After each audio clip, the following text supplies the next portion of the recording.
tribes. Piscataway, Maryland is also named after, you might know, famous Indian tribe. I think under Governor O'Malley, the Piscataways were trying to get recognition as an official Native American tribe. They got to almost like the highest level you could before recognition, and they did not get recognition. I'm not really sure where it's standing with Governor Hogan. So anyway, so in June of 1608, John Smith sails up the tributary of the Potomac River, who we now know as the Potomac River, and made contact with 80 Nacotchtank warriors. There's a very famous map that probably was on one of Mr. Muhammad's placards. But in 1612, he goes back to England and draws up a map of kind of essentially the Maryland, Virginia, Chesapeake region, and there's a little hut, Nacotchtank, and that's kind of where like the name Anacostia first derived from. So who were the Nacotchtanks? The Nacotchtank were kind of an independent tribe. You must understand that a lot, essentially what we know of Native Americans is really from English or Anglo-American or Europeans that wrote down the history. The language was not captured on any sort of parchment or paper. So everything we kind of know about Native Americans is essentially trying to interpret archaeology or what these English people had to say.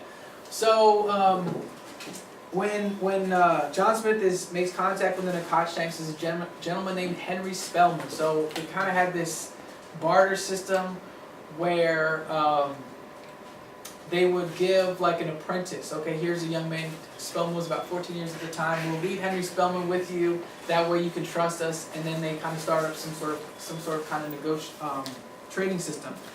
Beaver pellets were a form of currency. This is kind of really before tobacco cultivation hit the New World. So beaver pellets were very popular as a trading thing. This area was abundant with sturgeon, beaver.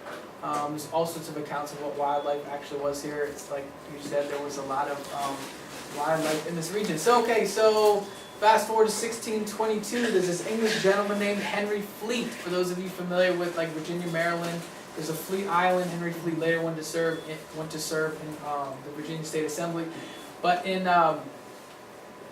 1622, they make contact with the Nacotchtanks. Henry Spellman at this time has learned the local language and started to translate it. Then there was kind of this big beef, this big war. If you read any histories of Maryland, they talk about the 1622 war. There were a lot of Nacotchtanks who were slaughtered. The Nacotchtanks were at times at war with sort of the other local tribes. Powhatan, who I mentioned, was in Northern Virginia, kept a pretty tight control over the local tribes, but it's believed that the Iroquois actually served kind of as protection for Powhatan. The Nacotchtanks were kind of an independent tribe. Then you have the Anacostans, which are up in Delaware, the Piscataways down in southern Maryland. So anyways, I'm probably giving you more than maybe is necessary. But the history of the Nacotchtanks is very interesting. I've recently conducted some research at the Maryland State Archives, and when they started to give land grants, they would mention this the Indian Fort. So I believe that the Indian Fort is probably in what is today Anacostia Park, directly across the river from Nationals Park. Frequently it would say Mr. Muller deeds land to Mr. Muhammad, 36 meters from the Nacotchtank Fort by this and that dimensions. So yeah, so it was some sort of Indian fort in this area, which probably pre-existed John Smith visiting here. Father Andrew White, who, if you go to Georgetown University, they will say that Father Andrew White is actually the founder of Georgetown. He was a missionary sent from the Catholic Church to this region. There's a famous painting called the Landing of the Ark and the Dove in Maryland, which happened in what year? 1634!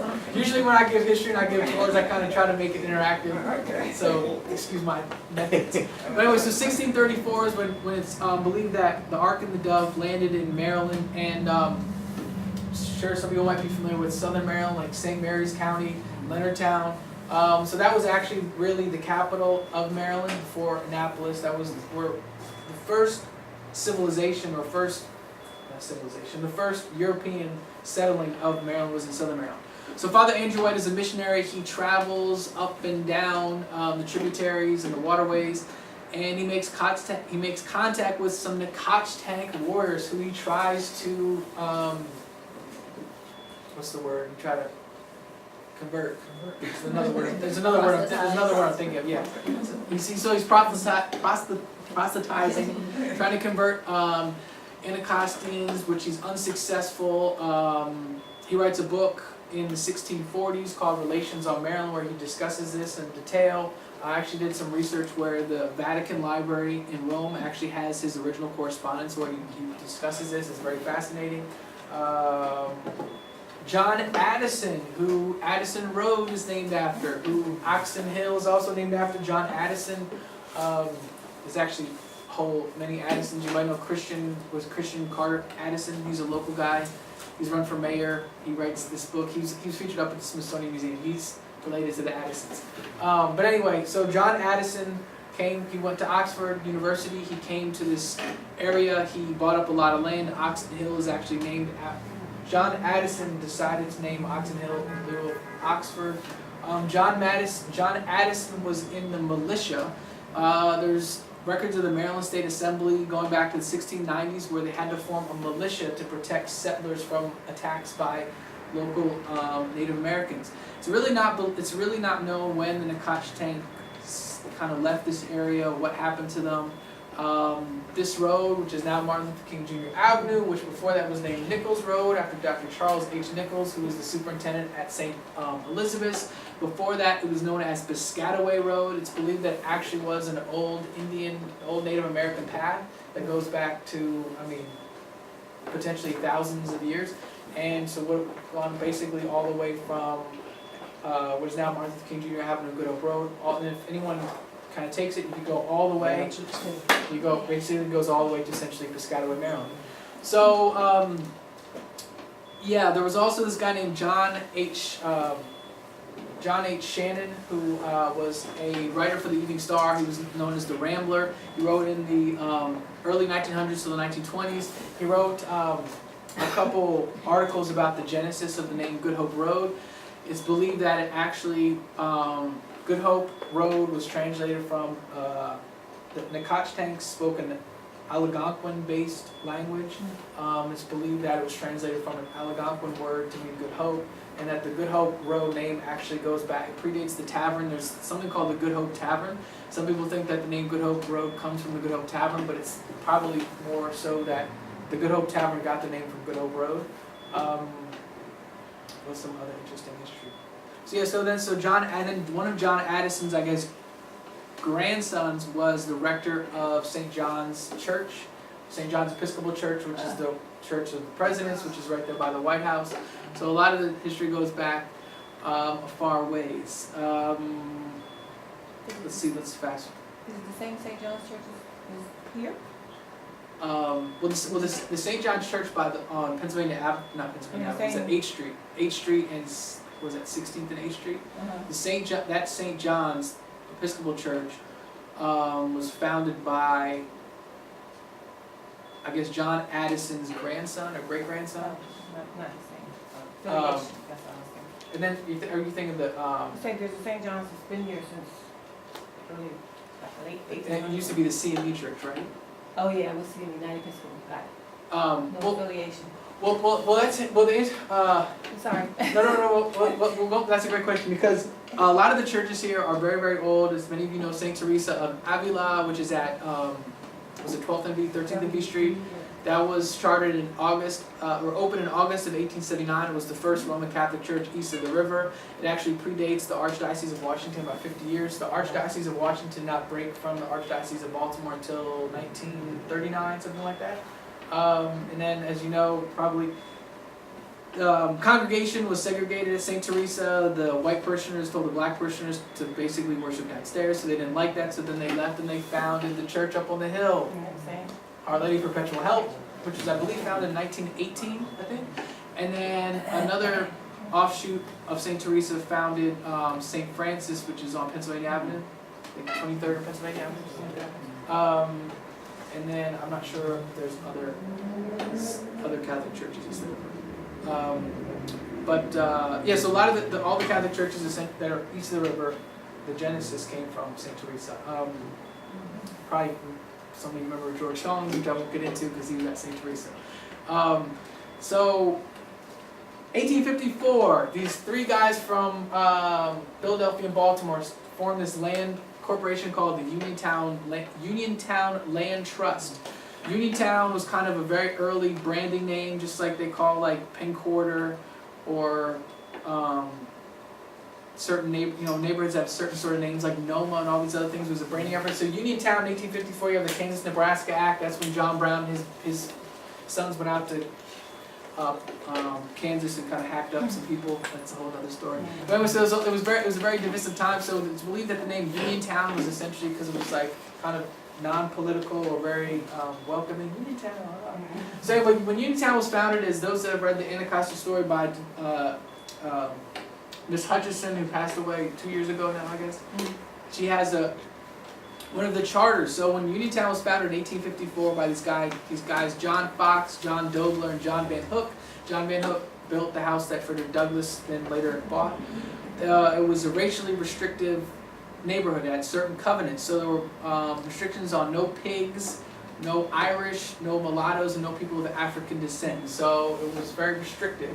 There's a lot of early theories and speculation about that the neighborhood was for workers from the Navy Yard. Some of my research thinks that's maybe not true.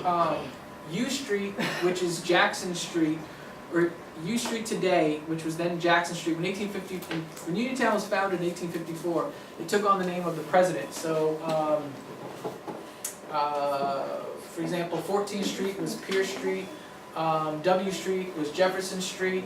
You had Fillmore Street, Pierce Street, the first 14 presidents, because like I said, it was kind of a branding effort. So Jackson Street, which is today U Street, if you look at the house it has kind of has the cupola on top, it's the Italianate style house. I don't know if anyone knows what house I'm talking about. There's some other houses that are on U Street that are pretty old, and those houses are pretty opulent. They're not small houses. And going back in the DC land records, the first houses built in Uniontown were on Jackson Street, so they were not of modest means. I spoke to a lady who was 95 years old who lived on 14th Street, and she told me that the wealthy people in Anacostia lived in Mapleview and Mount View because that's where the lawyers and rich folks live. But that's a whole. And if you look at those houses, they have expansive porches and everything.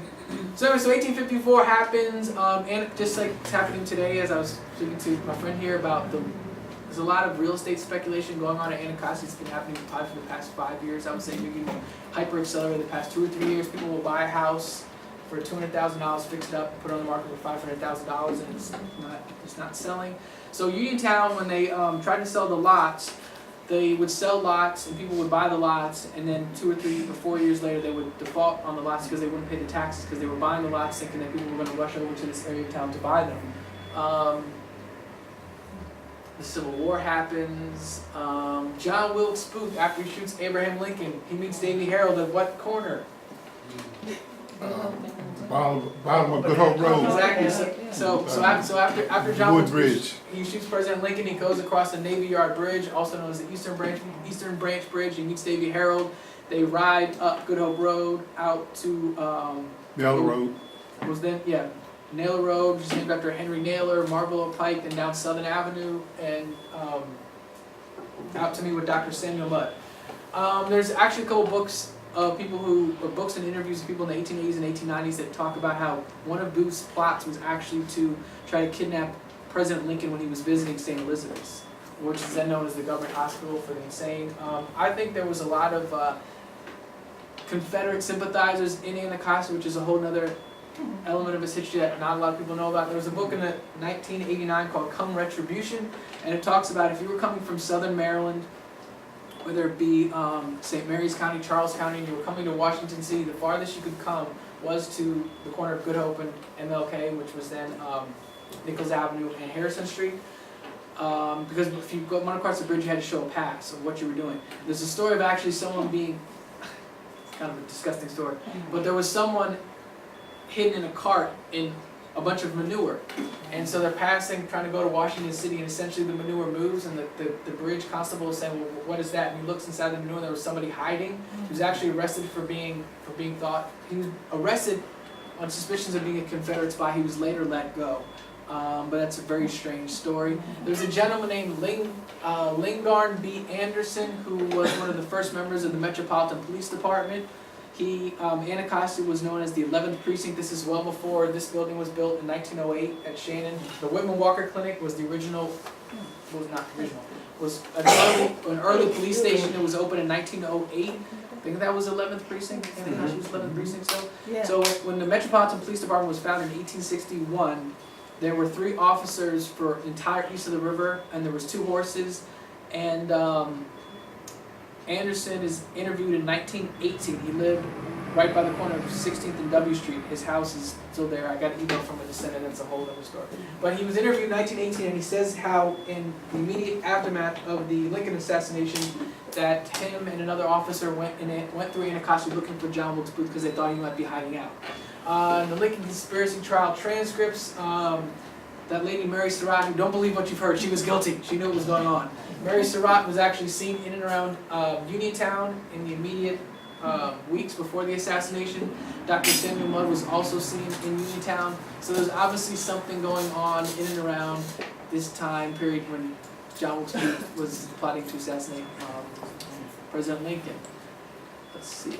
So the Civil War happens. Then in 1867, there was a gentleman named General Oliver Otis Howard, which what university is named after?